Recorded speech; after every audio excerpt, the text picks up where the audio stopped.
Diamond એસોસિએશનના જગદીશ ખૂંટના જણાવ્યા અનુસાર સુરતના હીરા ઉદ્યોગમાં તેની સ્થિતિમાં નોંધપાત્ર સુધારો જોવા મળ્યો છે।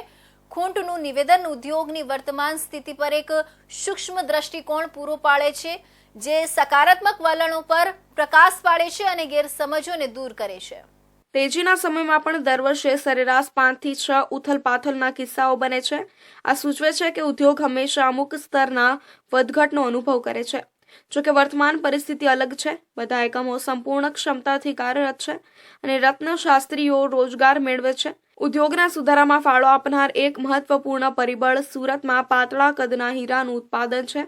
મોટા હીરાથી વિપરીત આ પાતળા હીરાઓ પર G7 દેશો દ્વારા પ્રતિબંધ મૂકવામાં આવ્યો નથી, જે સ્થિર માંગ સુનિશ્ચિત કરે છે। વધુમાં પ્રયોગશાળામાં હીરાના ઉદ્ભવથી ઉદ્યોગને ખૂબ જ જરૂરી પ્રોત્સાહન મળ્યું છે, જે ટકાઉ અને નવીન ઉકેલ પ્રદાન કરે છે। આ સુધારાનો સમય નોંધપાત્ર છે કારણ કે તે દિવાળી પછીના સમયગાળા સાથે સુસંગત છે। આ તહેવારોની મોસમમાં સામાન્ય રીતે હીરાની માંગમાં નોંધપાત્ર વધારો થાય છે અને આ વલણનો લાભ લેવાની ઉદ્યોગની ક્ષમતા એક આશાસ્પદ સંકેત છે। ખૂંટનું નિવેદન સુરતમાં હીરા ઉદ્યોગની સ્થિતિસ્થાપકતા અને અનુકૂલન ક્ષમતા પર ભાર મૂકે છે। પડકારોનો સામનો કરવા છતાં ઉદ્યોગે નવી ટેકનોલોજી અને બજાર વલણોનો ઉપયોગ કરીને વિકાસ અને નવીનતા લાવવાની તેની ક્ષમતા દર્શાવી છે। ઉઠમણાની વાત છે ત્યાં સુધી 2021થી 2024 સુધીમાં અમારી સંસ્થા પાસે એસોસિએશન પર 24 ઉઠમણાના કેસ આવ્યા છે।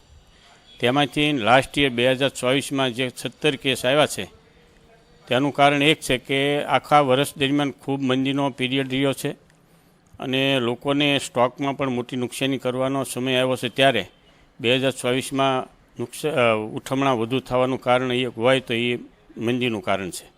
2024ની કમ્પેરમાં જોઈએ તો દિવાળી પછી માર્કેટમાં સ્થિરતા આવી છે।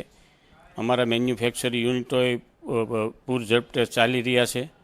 અત્યારે બધાને રત્ન કલાકારો હોય, લેબર હોય કે ઓફિસ વર્કર હોય, એને બધાને પૂરતા કામ મળી રહ્યા છે અને આપણે એવી આશા રાખીએ કે આના પરિસ્થિતિ રહે તો 2025ના એન્ડ સુધીમાં માર્કેટ વ્યવસ્થિત પાટા પર ચડી જાય એવું લાગી રહ્યું છે। જેમ જેમ હીરા ઉદ્યોગ વૈશ્વિક બજારની જટિલતાઓને પાર કરવાનું ચાલુ રાખે છે, તેમ તેમ તેની સ્થિતિમાં હાલનો સુધારો આવકારદાયક વિકાસ છે।